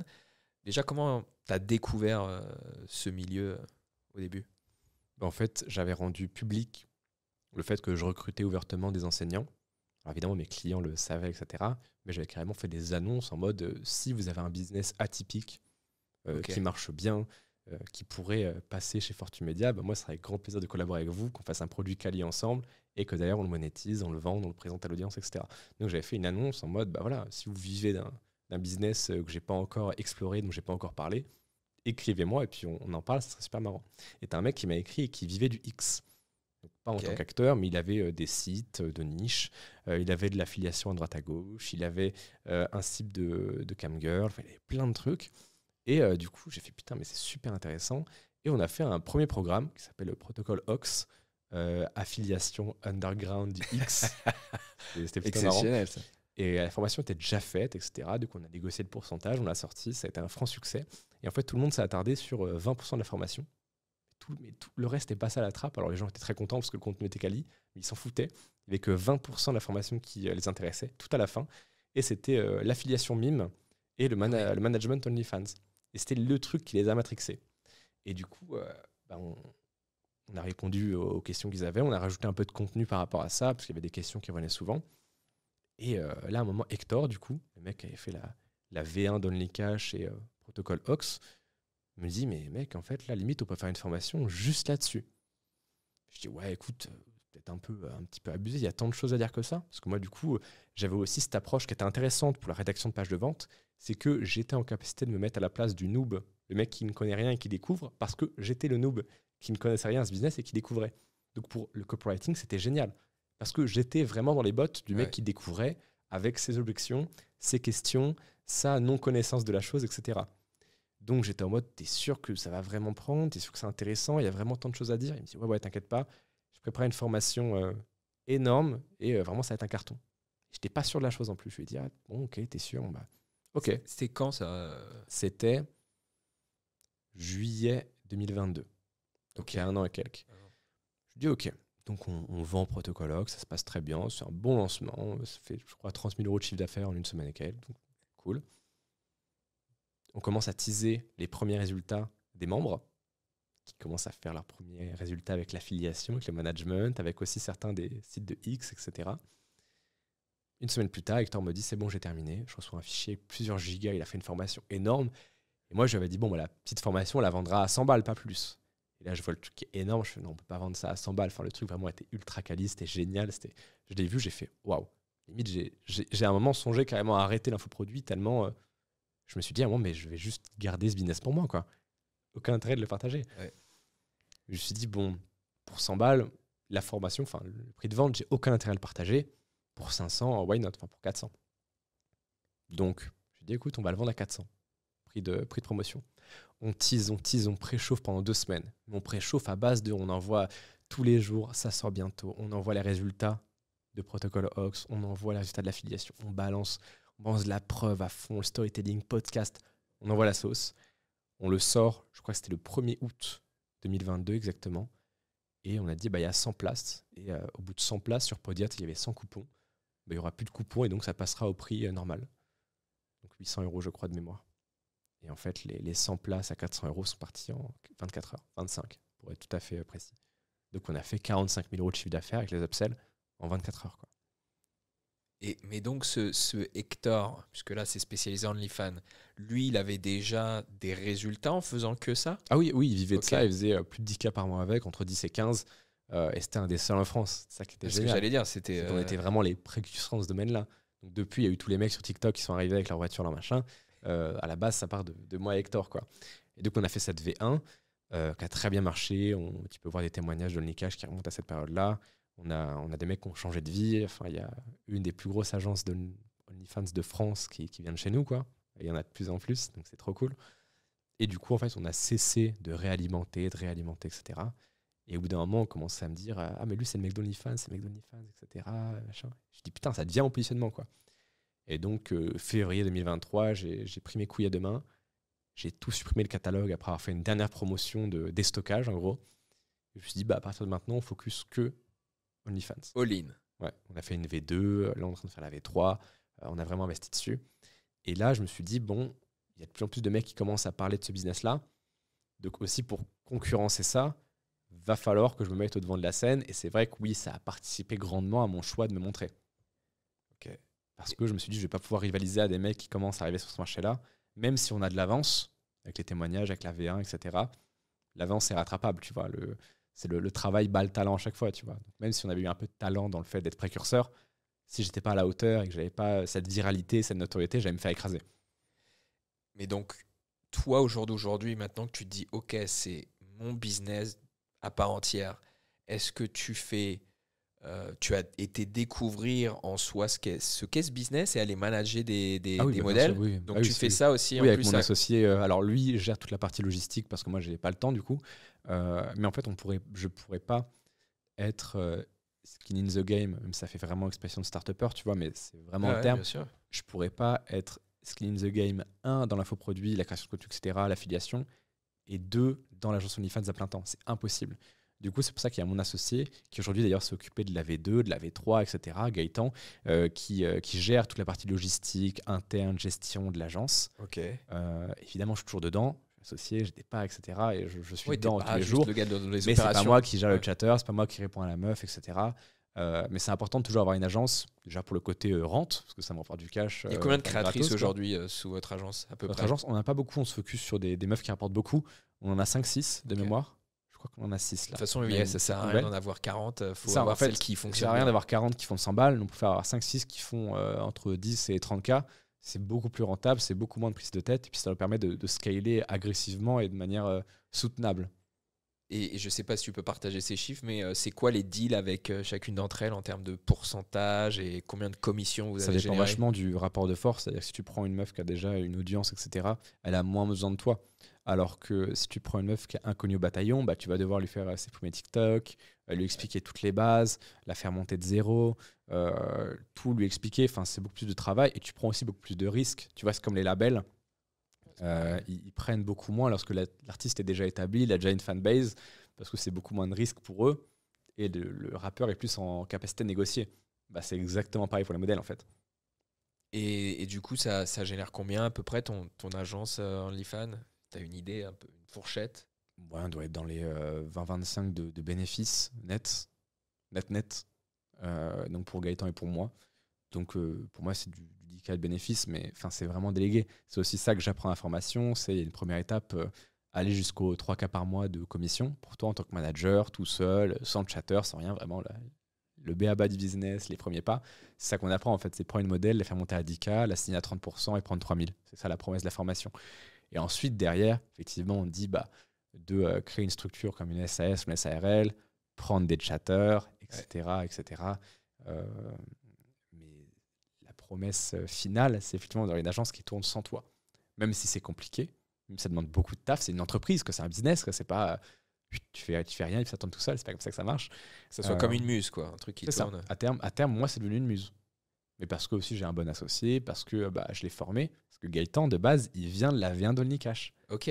Ça qui est génial, c'est que initialement, Gaëtan, il connaissait rien à ce business-là, et il est arrivé dans la V1 qu'on a faite avec Hector. Il a été formé par la V1, il a eu les résultats de cette V1, et il a tellement été bon que j'ai décidé de m'associer avec lui et qu'il fasse la V2. Excellent. Et du coup, l'histoire est très belle, parce qu'avant, en plus, il était un petit peu dans le dropshipping, mais ça marchait pas trop. Et c'est OnlyFans qui a vraiment changé sa vie pour le coup. Donc c'est le meilleur témoignage de la formation. Le meilleur témoignage de la formation, c'est son enseignant. C'est génial. Ouais, c'est vrai que c'est magnifique. Et du coup, je sais pas si tu sais, mais comment vous gérez, parce que OnlyFans, avant tout, le nerf de la guerre, c'est le trafic. Ramener des gens vers ton compte OnlyFans. Comment vous gérez ça pour les créatrices? Est-ce que vous avez des stratégies? Est-ce que par exemple, vous dites faut que vous allez plus sur ce réseau ou autrement? C'est quoi aujourd'hui le meilleur moyen de générer du trafic pour OF? Deux moyens, les deux meilleurs moyens, c'est TikTok, parce que c'est exponentiel. Enfin, je vais rien t'apprendre, surtout pas à toi. La viralité, TikTok, c'est les bénéfices de TikTok, viralité, etc. Les trends, ouais. Ça c'est le nerf de la guerre pour le coup. Et il y a aussi les dating apps, donc Tinder, Bumble, etc.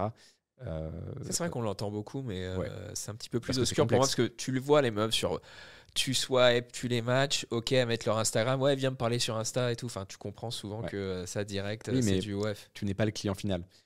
Il y a toujours ce truc de toi, tu vas dire, ouais, tu comprends, mais en fait, moi j'ai vraiment cette vision que 80% des gens sont des PNJ et leurs comportements sont pas explicables. Tu vois, t'es entrepreneur, tu comprends pas pourquoi il y a des mecs qui acceptent d'être au SMIC dans une usine et tout. Enfin, c'est horrible ce que je dis. Je le dis pas de façon méprisable en mode ce sont des moins que rien. Je dis pas ça. Je dis, moi j'ai énormément de mal à me mettre dans la tête d'un mec qui dépense 2000 balles par mois sur OnlyFans par exemple.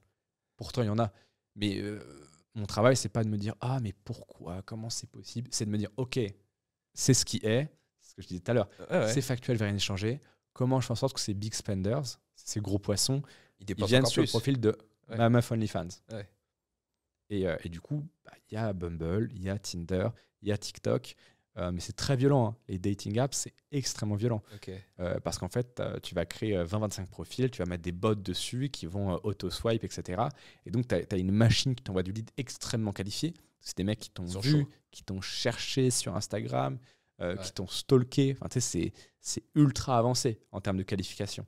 C'est comme si c'était des mecs qui t'ont vu sur YouTube, qui vont sur ton Insta, qui vont sur ta bio. C'est ultra qualifié.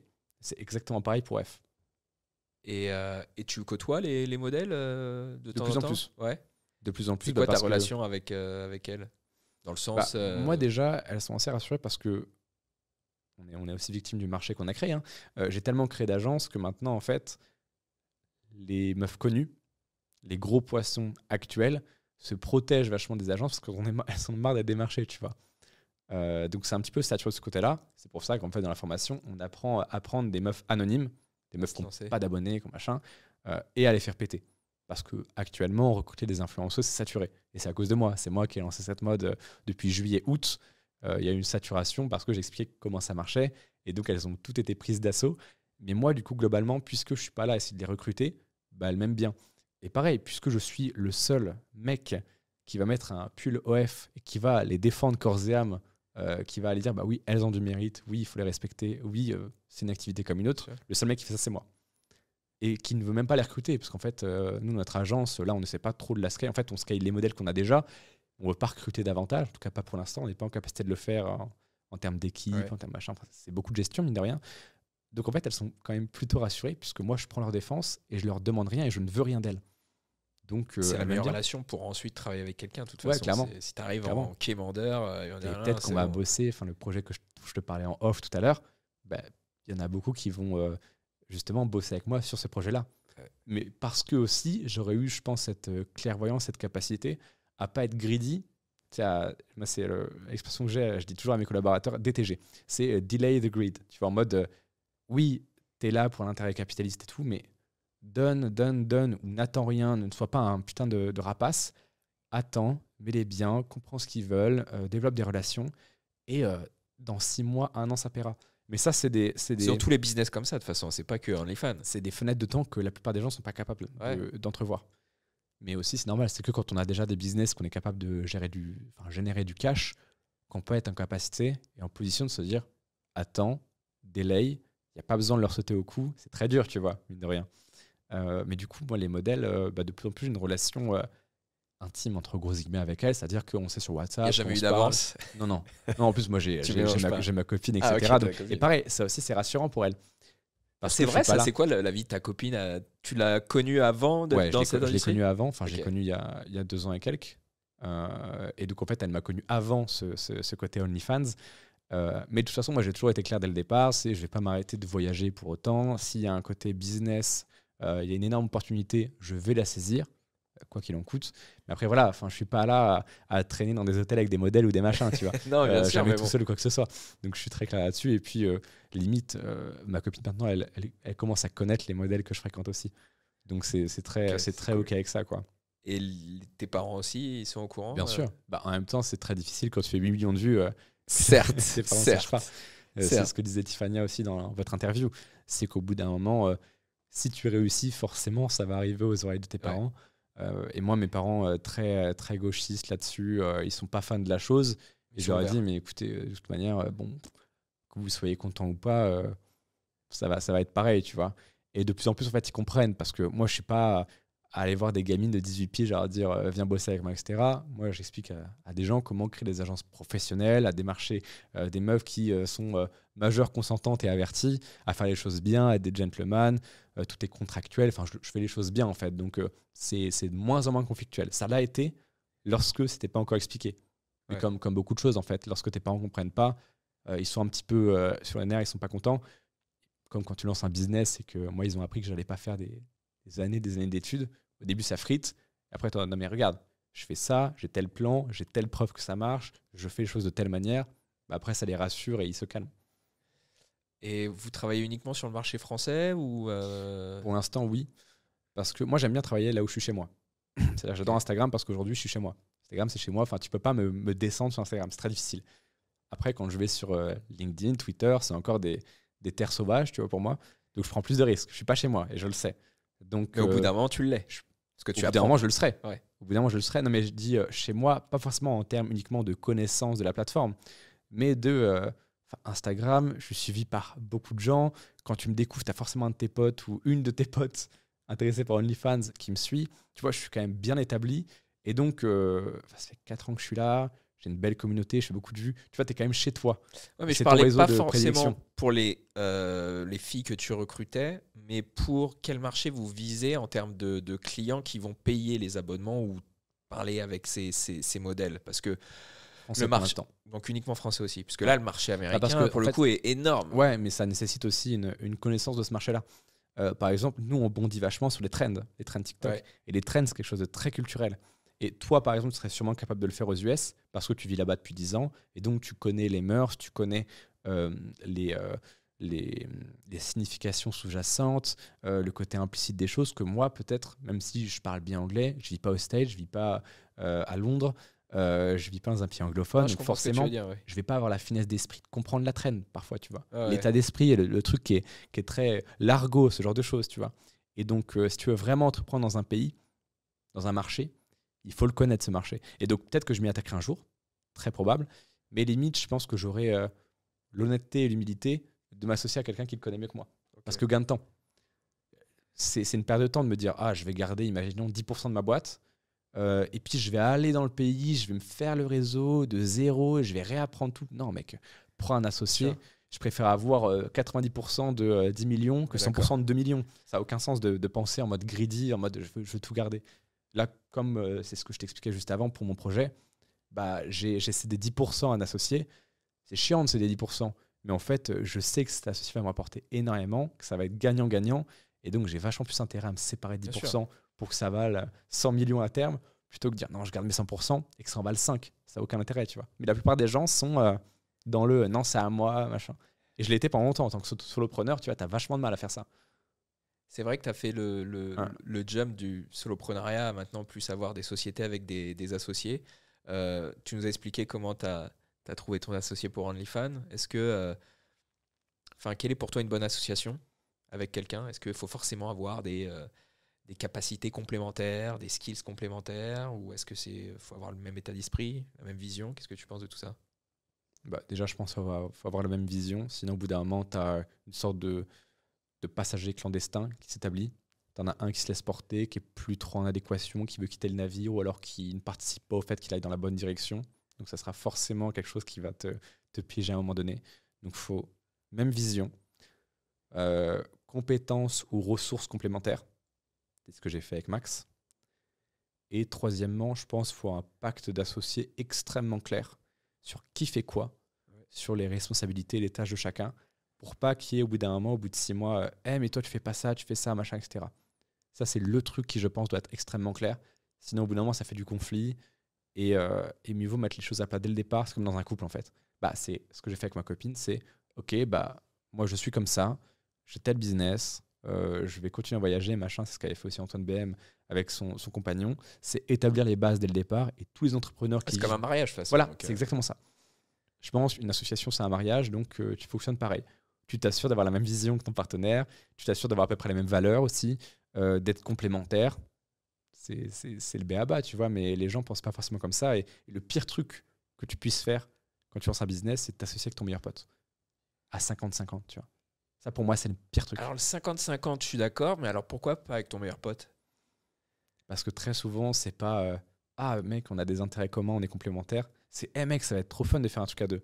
Et il n'y a pas de pacte d'associés, et c'est fait n'importe comment. Il y a des exceptions, évidemment. Ouais. Là, j'ai investi, c'est une boutique, hein, j'ai investi 3000 balles dans une boîte qui s'appelle Ragnarok, une boisson énergisante qui commence à bien s'établir en France.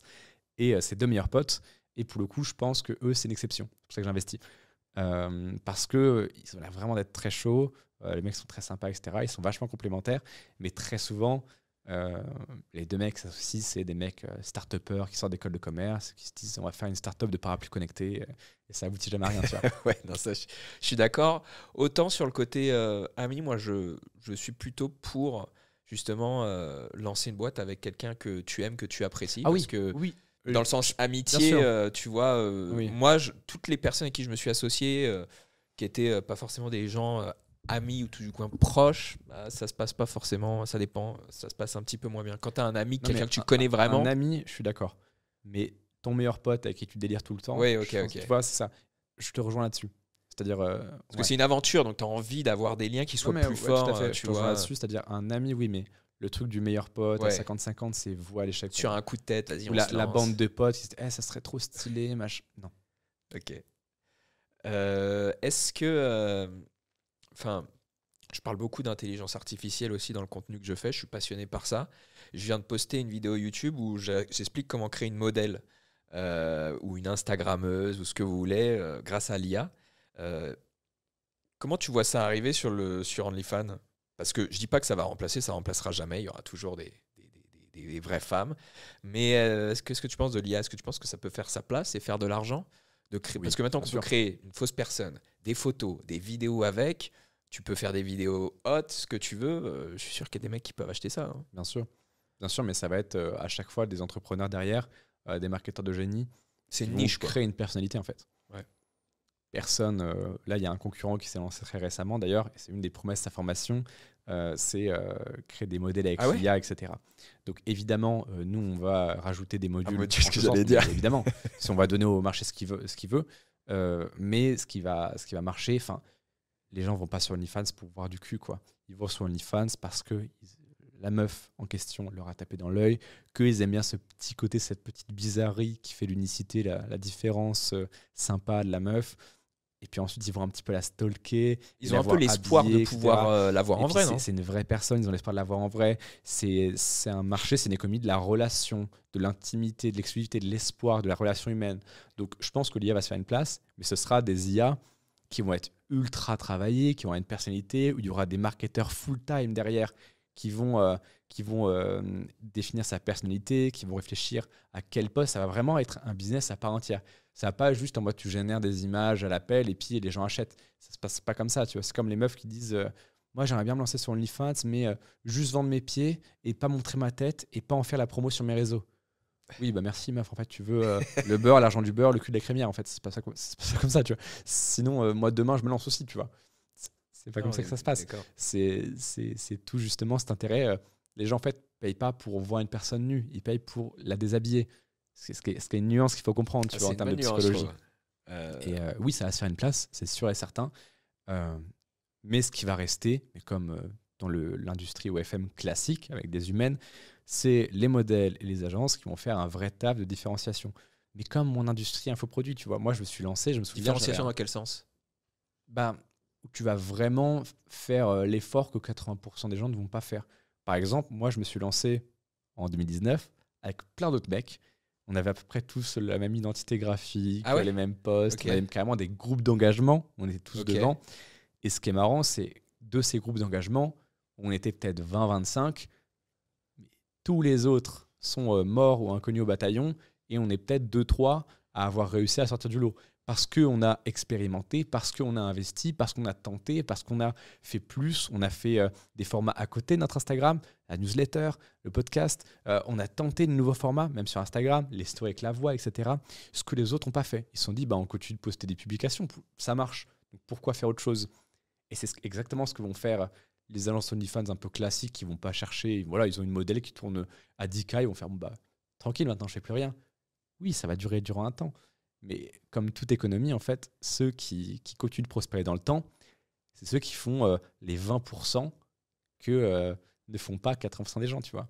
C'est le petit truc en plus, c'est la touche marketing. Moi, je disais tout à l'heure dans un post LinkedIn que le bon manager, c'est pas que le mec qui fait monter une meuf, qui fait son chatting. Ça, au début, c'est ce qu'on apprend à la formation. C'est bien pour faire 3 cas par mois, actuellement, ça marche, etc. Mais quand tu veux vraiment créer un personnage, tu façonnes une modèle, tu façonnes une image. C'est comme un produit. Tu façonnes un produit, en fait, c'est ça. Ouais. Alors les gens vont dire, attends, mais tu objectivises le corps des femmes ? Non, pas du tout. C'est même pas la question. C'est en fait, moi, je suis un produit, en fait. Je m'objectivise aussi, alors à ce moment-là. Quand tu fais un personal branding, tu t'objectivises, tu te productivises. C'est comme ça, c'est pas les femmes.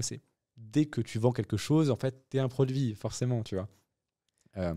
Donc, le vrai manager, c'est pas le mec qui fait monter une meuf et qui fait du chatting, ou alors c'est un manager débutant. Le vrai manager à terme, c'est un manager au sens strict du terme, comme pour les artistes. Absolument. Un mec qui va réussir à boucler des interviews, tu vois. Si j'étais le manager de Tiffania, je t'aurais peut-être approché pour justement lui dégoter l'interview que tu as faite avec elle.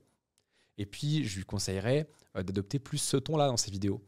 Et peut-être de faire une vidéo avec telle autre créatrice que je me chargerais de contacter.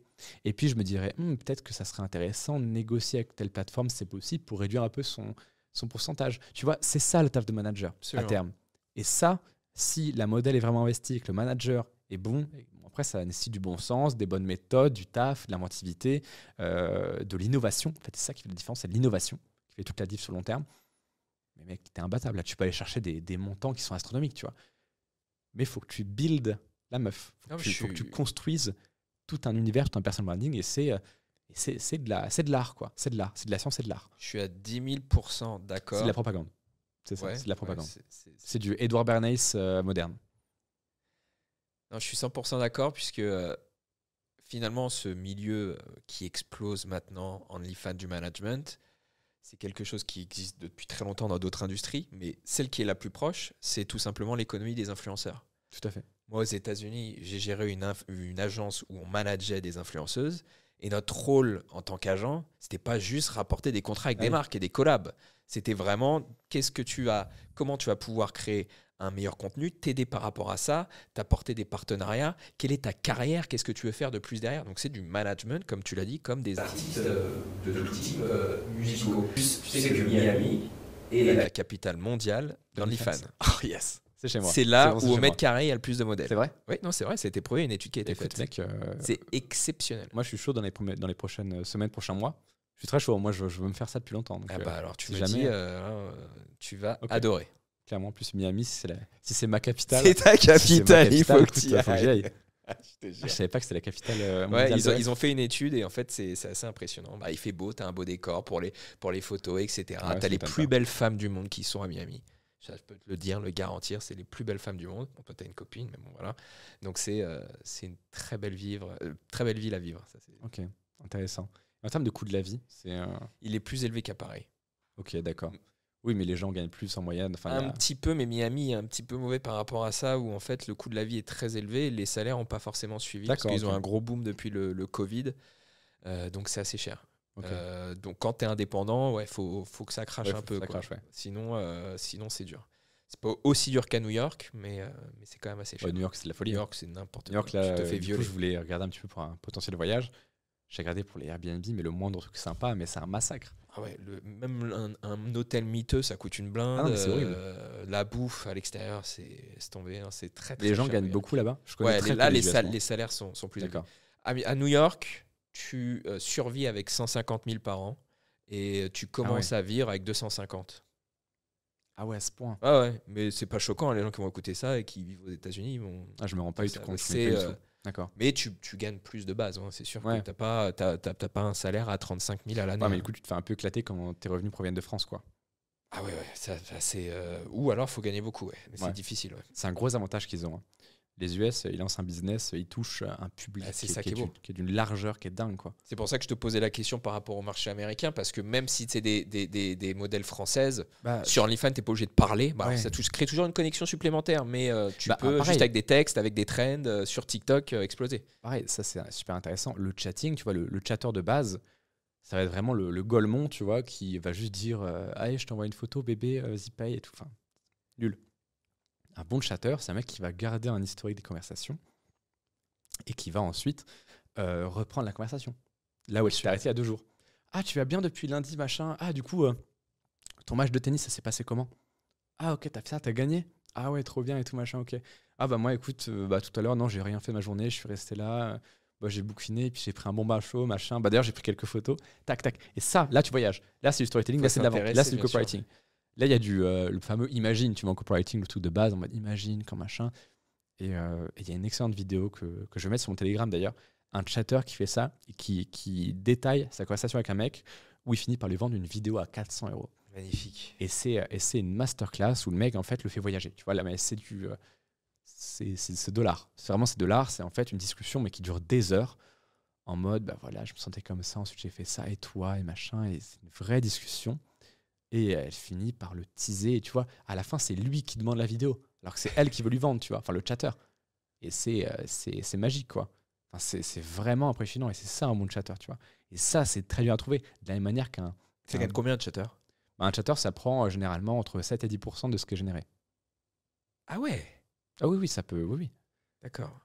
Ah ouais, non, Il y en ça a peut. qu'un de chatter par. Moi, je pensais que C'est c'était des des groupes. shifts. Pardon. C'est des chiffres, c'est comme un mec qui va bosser à la sécu d'un entrepôt, il fait son chiffre de 8 heures, et puis Ok. après, il y a Jean-Marc qui arrive et qui prend la relève. Donc, C'est ils se exactement divisent pareil. de 7% à 2, imaginons. Non, en fait, si, imaginons... 7 chacun? Non, imaginons qu'il y a le premier shift de 20h à 2h du matin. Ah, sur ce qu'ils gagnent. Les revenus générés de 20h à 2h vont C'est au pour lui. chatter Ok, A. ok, ok. Ensuite, le chatter B qui prend le deuxième shift va avoir tous les revenus. Comme ça motive vraiment l'intérêt personnel. Comme un closer qui prend un appel, C'est ça. c'est son appel, il fait la vente, c'est lui qui prend la com. C'est exactement pareil pour le chatting. Et c'est quoi le. Il y a un profil type des gens qui font ça? Parce que c'est des Des très- chatters? Ouais. Très souvent, c'est des mecs qui ont beaucoup de temps, qui initialement sont un peu des ratés, faut le dire. C'est des gens qui sont un peu chez eux, qui arrivent pas à dormir. C'est des insomniaques très souvent, du coup, puisque c'est le soir, qui passent beaucoup de temps dans les séries et tout, qui se disent bah, je vais rentabiliser. Et en fait, ils se forment très vite à une vente brute. Enfin, c'est très formateur pour le coup, le chatting. Parce que tu apprends le désir masculin, tu apprends la psychologie, tu apprends la vente, tu fais beaucoup de testing, tu as beaucoup d'A/B testing sur les médias, les prix, etc. Donc, c'est des mecs qui passent très souvent de ratés à des mecs qui, Très souvent, c'est pas des mecs qui ont une ambition débordante, tu vois, sinon ils feraient des agences. Mais c'est des mecs qui veulent faire 1500, 2000, 3000 de chez eux, tranquille, le soir. C'est le même pattern psychologique que les mecs qui vont faire à l'accueil des hôtels. Ah, ok. Donc, et tu sais, qui vont regarder un peu les séries. Ils sont bien, ils veulent un truc pépère, ils bien gagner leur vie. Puis le soir, tu sais, ils sont plus du soir, ils se lèvent tard, etc. Ok. C'est plus ce c'est mindset-là. intéressant. Et là, c'est pas une nouvelle idée de formation, ça? Le chatting, si. Si, mais je me méfie toujours parce que oui, c'est une bonne idée. Mais je me méfie toujours du coup parce qu'on repart un petit peu dans du multiproduit du coup. Ah, tu restes dans l'univers. Parce que forcément, Ça- les ça gens que tu serait vas l'idée. former à J'ai- l'agence, ils vont avoir besoin de chatter. T'imagines, tu leur proposes le funnel où moi, je forme C'est les une bonne chatters idée, et ouais. je vous les donne. C'est quand même top. C'est une bonne idée, clairement. C'est une bonne idée. Ouais, faudrait que je le fasse. Ah, je pense qu'il y a pas mal de personnes qui ont envie de gagner de l'argent juste en chattant, qui sont pas prêts à passer des coups de fil comme des closers et qui c'est une bonne à idée. parler des... tu vois, C'est une bonne idée. je pense que ça peut être pas mal. On mettra le lien de l'affiliation pour les chatters qui Juste n'existent pas en encore dessous. dans la bio. Et du coup, une formation pour aider les femmes à se lancer et à exploser sur OnlyFans et Mime. Bah du coup, je le laisse. Ça. Ah, elle est déjà sortie? Ah, je Parce que savais je pas. suis associé avec Jennifer. que tu Ok. connais. Ok. Donc elle, en fait, son business initial, c'était l'affiliation mime. Ok. C'est-à-dire le fait de dire aux meufs, lancez-vous, je prends 10% à $, c'est-à-dire 10% qui sont pris sur les 20-25 que prennent mime. En fait, pour la créatrice, ça change rien.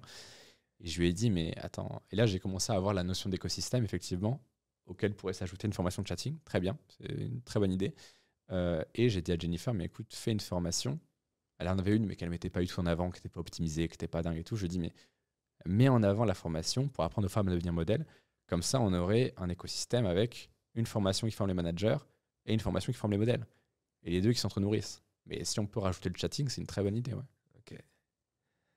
Bon, en totale transparence, c'est ce que Tiffania, donc, que j'ai interviewé, je la manage pas du tout, OnlyFans, et elle est indépendante, très contente, mais je lui ai proposé l'idée de lancer une formation à devenir pour aider les autres femmes. Elle a aimé l'idée. Donc peut-être qu'elle pourrait rentrer dans le truc ou vous aider d'une manière ou d'une autre. Là-dedans. Intéressant. Eh ben, c'est beau, ça fait des belles formations. T'as des objectifs là ou des choses par rapport justement à ce business OnlyFans de la formation dans les, je sais pas, les 6 prochains mois? Forcément grossir le chiffre d'affaires, mais est-ce qu'il y a des éléments, des Là, choses il y a clés? l'affiliation qu'on est en train de lancer, qui prend beaucoup de temps parce que du coup, faut tout traquer, faut gamifier un petit peu, faut gérer la communauté, faut faire une formation bien pour. Donc, pardon, l'affiliation pour gagner de l'argent sur avec OnlyCash. Mime. Non, de faire l'affiliation de ta sur la formation. formation OnlyCash. D'accord, ok. Et du coup, je vais former en fait les clients d'OnlyCash à faire la promo de cette dernière en échange d'une commission. Comme ça me fait de la notoriété, ça leur fait gagner de la thune. En plus, eux, ils connaissent le produit puisqu'ils l'ont consommé et ils savent quels arguments, eux, ils ont été sensibles à. C'est intéressant. J'appelle ça le modèle Andrew Et Tate. J'ai l'impression ça. que c'est lui qui a lancé Et surtout, vraiment en fait, je vais leur donner toutes mes ressources. C'est-à-dire, depuis 1 an, je vends que ça. Donc, j'ai des dizaines de stories de vente, j'ai des dizaines d'emails de vente, j'ai des dizaines de contenus, j'ai des dizaines d'interviews, j'ai des dizaines de contenus. Tu vois, cette interview, tu peux être sûr que je vais leur dire, vous cuttez, Ouais, vous send shortez, bien sûr. c'est-à-dire avec les reels, etc. Et ensuite, vous faites une propagande monstrueuse. Ouais.